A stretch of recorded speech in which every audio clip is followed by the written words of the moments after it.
ito, hindi pa to confirm. So baka may gustong mag-confirm nito na balita.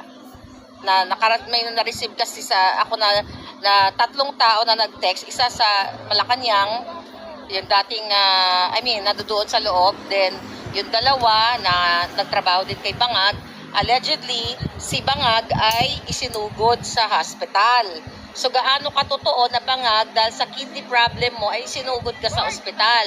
Kasi the few days ago puffy yung mukha mo parang hinahabol ka ng hininga, naghihingalo ka. Ang wish nga ng mga ibon dito ay sana ma-over D ka daw. May mga ibon bumulong. O, diba? I wish nila. Diba? Palangga. Diba nga?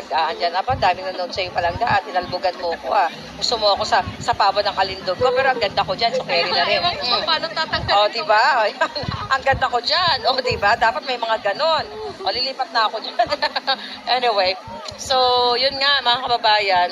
Allegedly, si Bangag ay isinugod na naman sa ospital. Hindi naman imposible yan. Kasi nga, pag nag-a-addict ka, any moment, pwede kang ma-over-D. Katulad nung mga nakaraan, ng mga pangyayari, di ba? At sa mga kaibigan nila, and allegedly, yung kanilang entourage dito ay na-over-D rin.